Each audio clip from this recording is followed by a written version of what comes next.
pessoal, de volta com o Semicast. Ricardo, como é que você tá? Estamos aqui, sobrevivendo à guerra do Irã. E é isso, Ricardo. Pois é, estamos aqui. Contra o Irã, a invasão do Irã, né? Exatamente. Por uma intuição, né? Segundo a chefe da comunicação da Casa Branca, o repórter perguntou a ela, como é que o Trump tinha certeza que o Irã ia invadir os Estados Unidos? Ele disse, por uma intuição. Foi intuição do presidente. Lembra da história do filme, né? Que a gente falou aqui semana passada, né? A dica mera coincidência, né? Exatamente. Era a Albânia que queria lançar uma bomba atômica sobre os Estados Unidos no filme. Um horror, né? Não, é simplesmente o seguinte, você tem o Trump hoje, é um criminoso, é um assassino.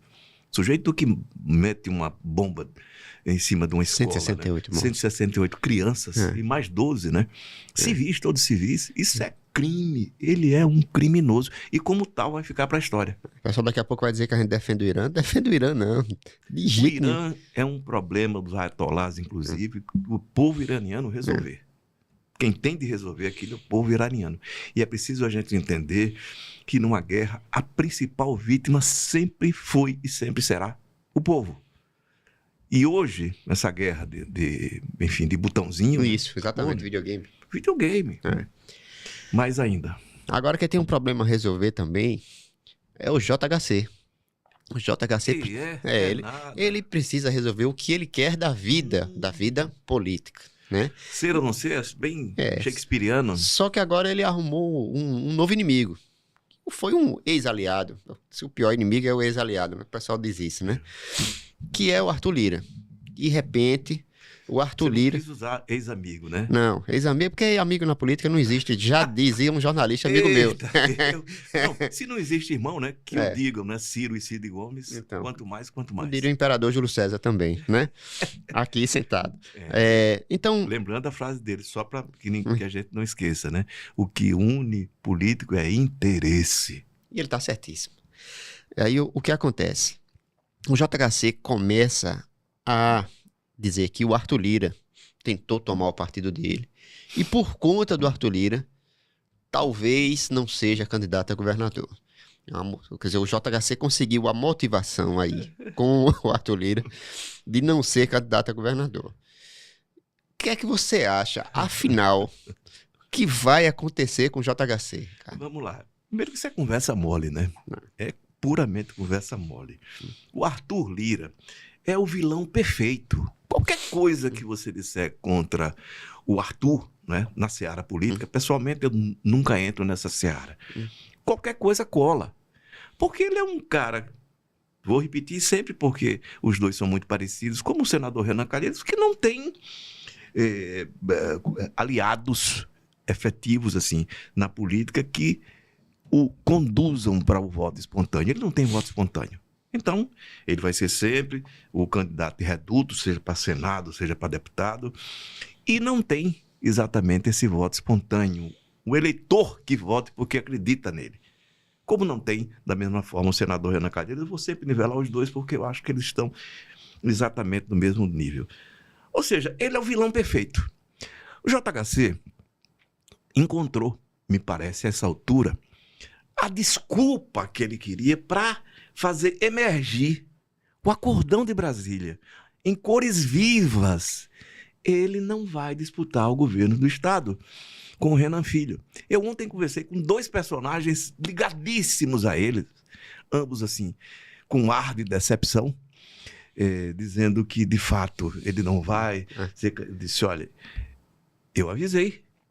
Quando eu falava de acordão, não, isso é conversa, e me xingaram muito, né? Internautas, você que não quer, não é que não quer. Eu gostaria muito que ele fosse candidato ao governo do Estado contra o Renan Filho contra ele. É bom para a sociedade quando você tem um embate político, você tem uma disputa. A gente viu, o JHC disputou contra o nada nas eleições para prefeito de Maceió. O cara que tem 82% não tem adversário, né? O tio Rafa foi um mero detalhe numa campanha eleitoral, mesmo que com toda a grana, mesmo que um candidato de um partido grande, ainda assim não foi ninguém. Da mesma forma, vai ser Renan Filho, candidato a governador de novo, e mais uma vez, que não vai concorrer com ninguém. Ele tem dito isso. Ressalte-se em relação ao Renan Filho que ele sempre repetiu a mesma coisa, que o JHC não iria, como não vai, ser candidato ao governo do Estado. E ele encontrou simplesmente uma desculpa para apresentar um público que, de alguma forma, foi alimentado, né, por essa expectativa, essa esperança de que ele seria, JHC, candidato ao governo do Estado. Pode ser uma guinada, pode tudo, mas essa altura do campeonato seria negar que houve o acordão em Brasília, e houve o acordão em Brasília. Essa história de que o Arthur Lira tomou o PL dele, isso é uma bobagem, isso é uma balela. Não é que ele não seja capaz, Arthur Lira é capaz disso, e talvez até muito mais. Mas especificamente, e especialmente, o PL apoiaria, como apoia, Arthur Lira para o Senado Federal. Quem estragou os planos e projetos futuros de JHC foi Alfredo Gaspar. Ele não vai bater com Alfredo Gaspar. Se ele, JHC, e essa é uma possibilidade real, sair candidato ao Senado, vai ser em dobradinha com o Gaspar. O Gaspar tem esse eleitor espontâneo, que é um eleitor que o JHC também tem, que o Arthur não tem, que o Renan não tem. Eu não sei como é que vai ser essa bola dividida entre os dois, se eles vão se juntar e efetivamente disputar a eleição, e se juntarem, podem até levar as duas vagas, podem. Não estou dizendo que vão levar, não. Porque tem o interior do estado, onde o senador Renan é muito forte e onde o Arthur Lira também é forte. E aí a gente vai falar enfim, reduto eleitoral, de prefeitos como cabos eleitorais, e eles são muito bons cabos eleitorais, principalmente nos tempos de hoje, com muito dinheiro, de emendas e etc. e tal, né, e repasses, né, institucionais. Mas fato concreto, o acordão de Brasília vai se explicitando em cores vivas e com a desculpa ótima. A culpa é do Arthur. Me lembra uma passagem do filme Casablanca, não sei se você lembra, né? Que chega no bar, Dix Bar, né? Dix Bar. E que a polícia chega à procura de um integrante da resistência francesa, né? E o policial que chega lá para o dono do bar do Rick, né? E aí diz, não tá por aqui? Não. O que é que a gente faz? Houve um atentado, né? Isso. Aí ele vira e pensa assim, prendam os suspeitos de sempre. O Arthur Lira é o suspeito de sempre. Vai ser sempre um suspeito de sempre. JHC não vai disputar o governo do Estado. Essa é uma questão que parece muito clara. Vai ficando evidente que o acordão de Brasília estabeleceu isso. E não é por acaso que o Renan Filho diz, nada, isso é bobagem, nada, o tempo todo, né? Os aliados dele diziam, e como é que vai? Não tem disputa, o JHC não vai ser candidato. E ainda dizia assim, quero ver a quem ele vai trair. Pois é. Mas, objetivamente, o Arthur é a grande desculpa por ser o vilão perfeito. JHC não será candidato ao governo, é possível ainda que seja candidato ao Senado. E, em sendo, vai fazer dobradinha com o Alfredo, porque o Alfredo ele não pode brigar com o Alfredo. Gente, o Alfredo virou o queridinho da direita e da extrema-direita. Quando o Valdemar da Costa Neto, essa figura icônica, né? Diz o Carlinhos que é o homem mais honesto. Não, tudo bem, é brincadeira. Né? O nome dele é Valdemar, né? O nome dele é Valdemar. O Valdemar da Costa Neto, né? Chama o JHC, diz, olha, nós apoiamos o Arthur para o Senado. E o Alfredo, que é o candidato de todo mundo da direita e o candidato do Bolsonaro. Ele tem uma identidade muito maior e é muito mais confiável para os Bolsonaro do que o próprio Arthur. Que o Arthur ficou ali na presidência da Câmara também, de alguma forma, ajudou, entre aspas, o governo Lula, porque o que ele combinava, fazia. Ao contrário desse Esse é do Hugo. Do Hugo. Chama o Hugo. Que o Hugo é um ninguém, né? Ninguém. É um ninguém. Não sei se o Hugo vai para a reeleição, viu? Para a presidência do Congresso. Deve ser reeleito, né? Mas não sei se vai para a reeleição. E o fato é, gente, JHC nunca foi candidato ao governo. Ou foi até o acordão de Brasília.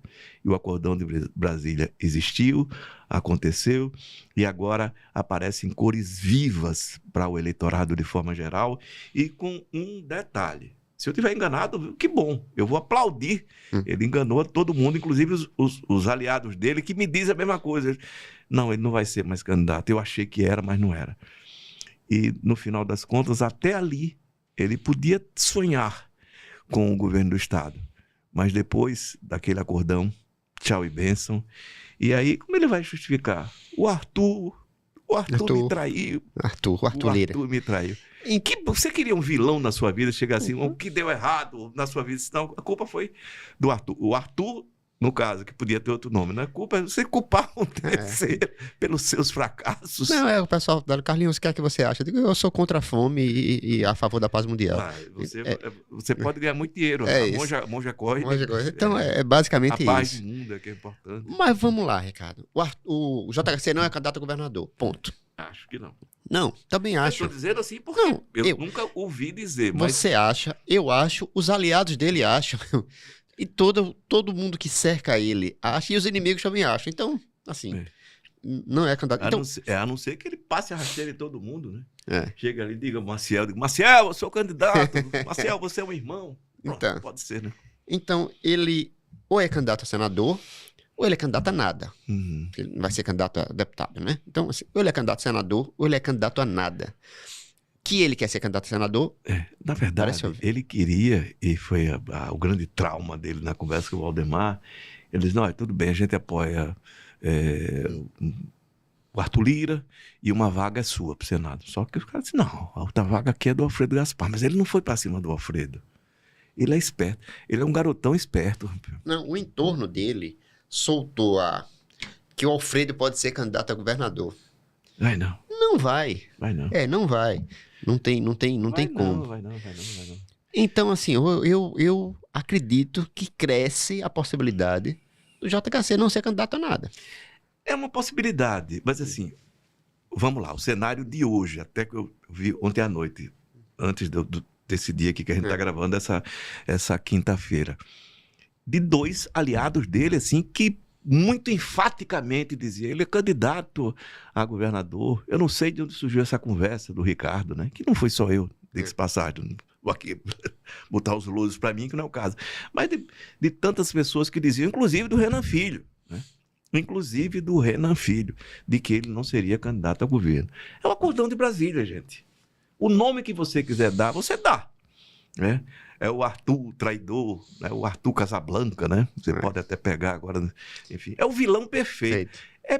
Nossa, um vilão político como o Arthur Lira é um cenário completo, perfeito e azul. Não sou candidato porque fui traído pelo Arthur. O que você acha, Carlinhos? Pois é, eu acho que é fantástico, é maravilhoso, né? O mundo perfeito do JHC, né? E vai por aí. E vai por aí. E é engraçado que ele não assume isso publicamente, mas o entorno dele todo diz, né? É. Tem gente que diz que não diz, mas disse, né? Eu vou dizer alguma coisa aqui, depois eu acho que vale um comentário pra gente fazer. Depois a gente vai explorar isso. Renan Filho é o próximo governador de Alagoas. Nesse cenário, o que é que você acha? Acho que E Renan Filho tem... não é porque eu escrevi, não, mas eu vou dizer a minha opinião. Ele tem um desafio. Marcelo Vitor vai continuar no comando da Assembleia Legislativa e, por extensão, de todos os demais poderes do Estado. A força que ele conseguiu acumular, seja porque ele é o cara que opera, né? O orçamento, fulano vai receber tanto, o judiciário vai receber tanto, o Ministério Público. E isso acalma os ânimos, né? E ele vai continuar mandando. E o recado dele, inclusive, no reinício, né, dos trabalhos da Assembleia, diz que o mundo político vai sentir saudade do Paulo Dantas. Porque Paulo Dantas, para eles, não foi governador. Foi pai, mãe, avó. Porque avô é mais besta, eu sou avô e sei quanto avô é besta. Ele foi, não vou dizer que ele foi pai e mãe, não. Ele foi um avô e uma avó para os deputados estaduais. Para a classe dominante alagoana. Exato. Caramba!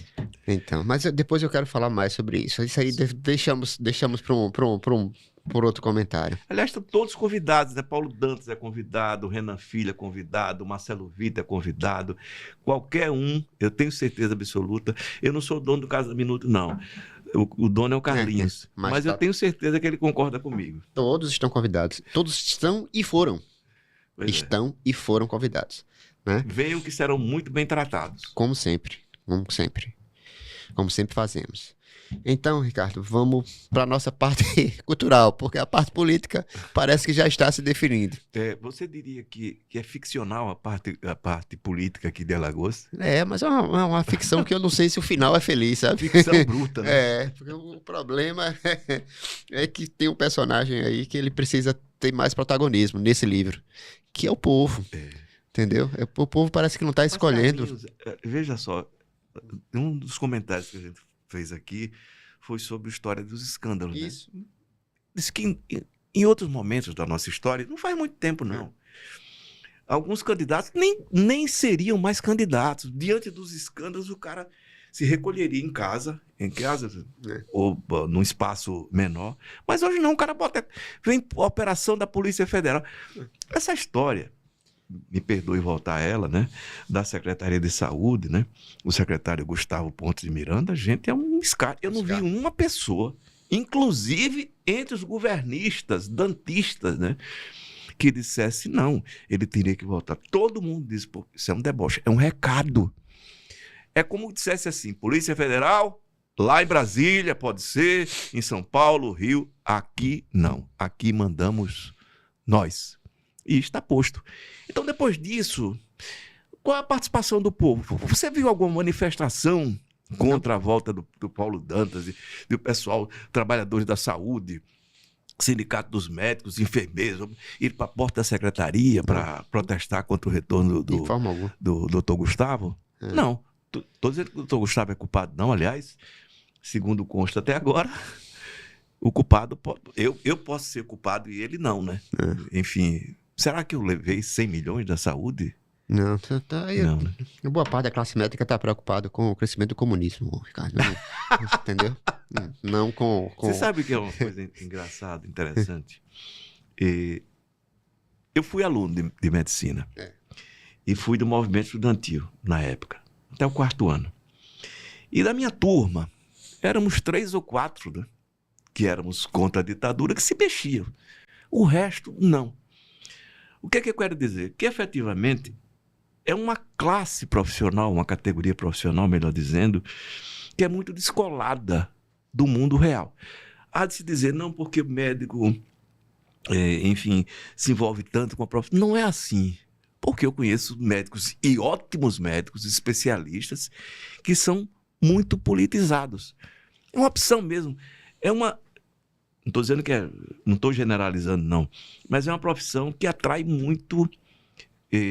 muita gente que tem uma aspiração, né?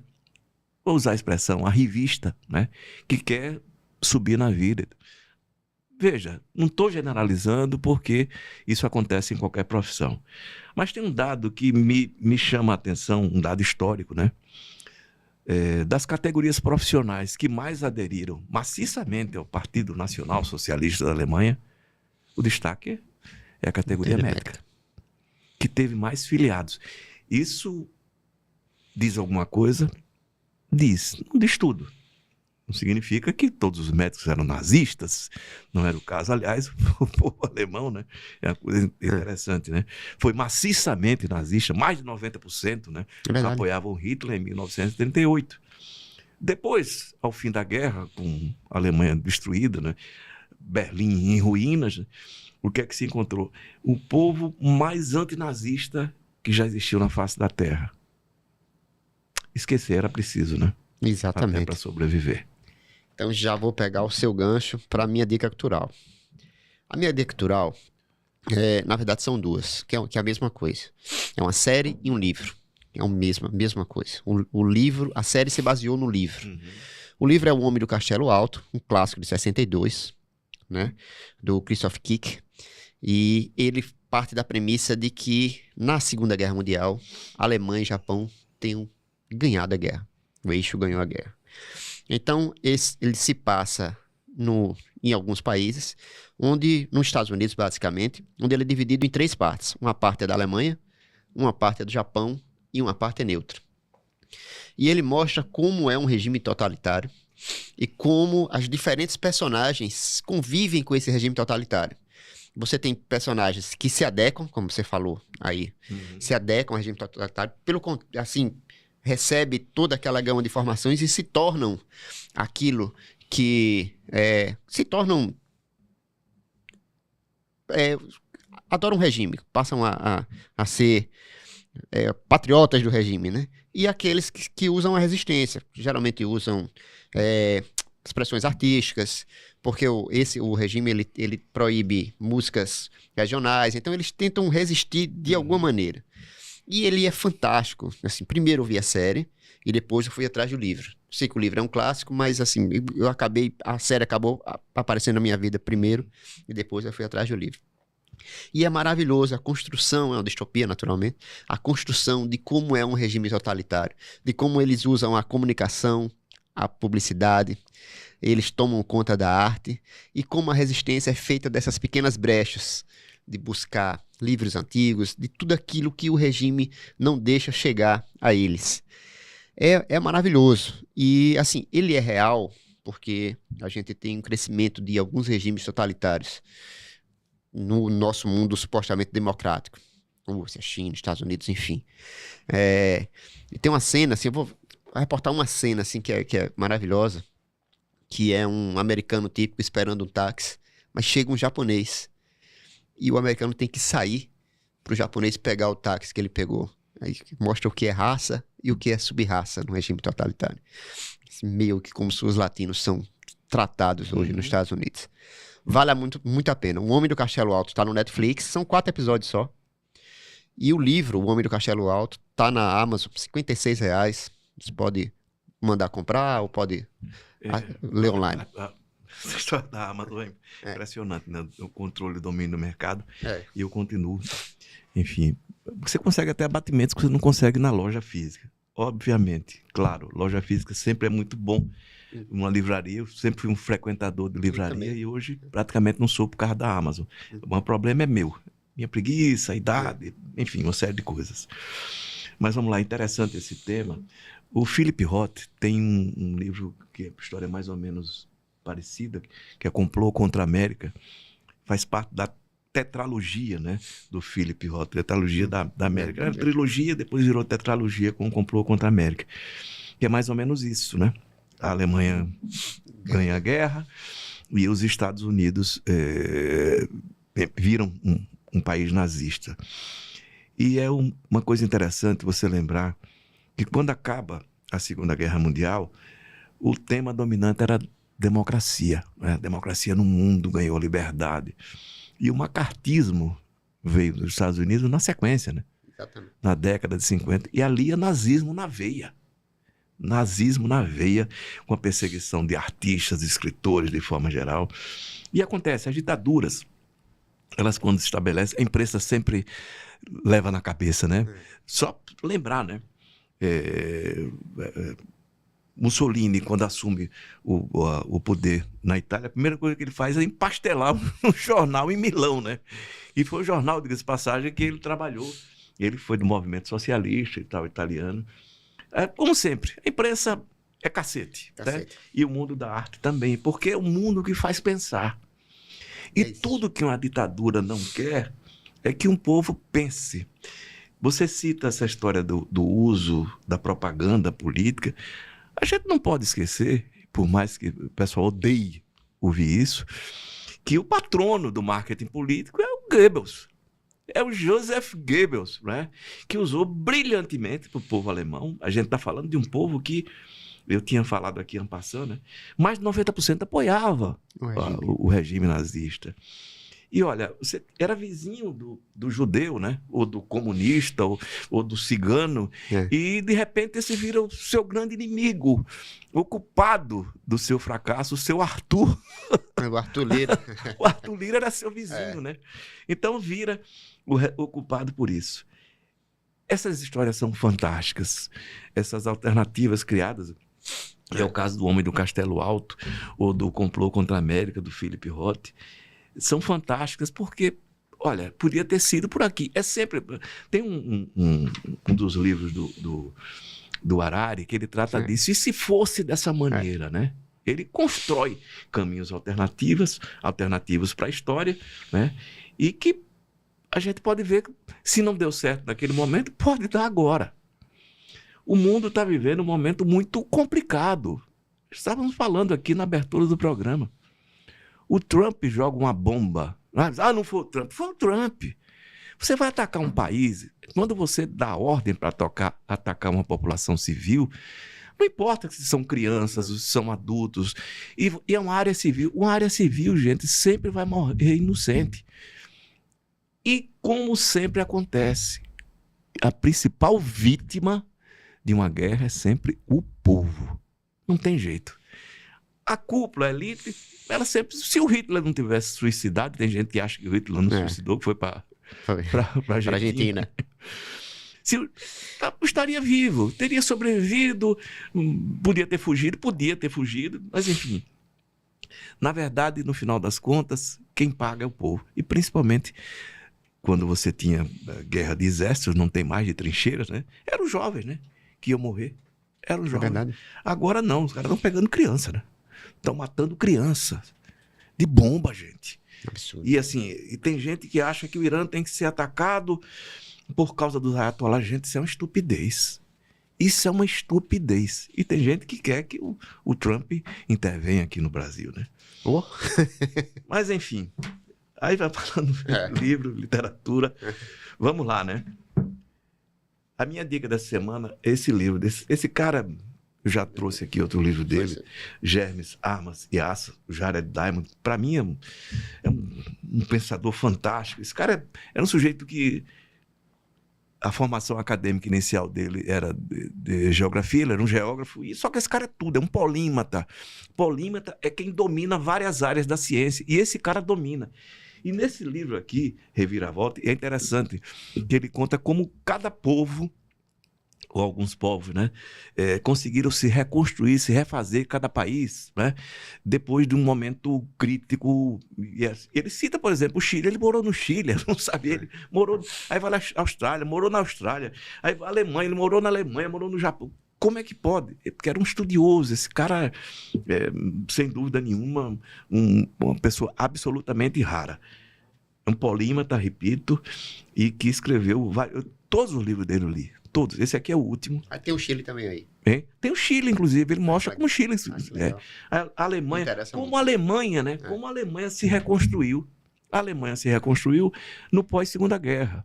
Inclusive realizando julgamentos, né, de criminosos de guerra. Obviamente, o que aconteceu? Muita gente se livrava porque a maioria do conselho de sentença, os promotores, né, os magistrados, tinham vindo da Alemanha nazista. E vários deles, né?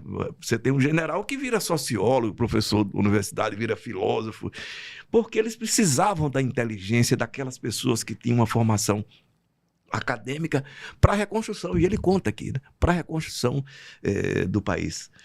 E assim, mas tinha gente que se mobilizava para, de fato, punir aqueles que eram, pelo menos, os cabeças. E não conseguiram. No final das contas, gente, a Alemanha foi reconstruída também com essa inteligência, com essa força intelectual que havia sobrado do nazismo. Eu estou falando do caso específico aqui da Alemanha, mas você tem, eu falei, Japão, né? Japão, a gente vinha até comentando, né?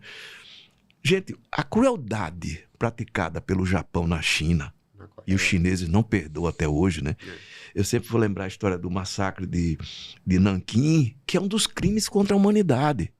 E eles até hoje não assumem isso, não. Eles dizem que isso não aconteceu.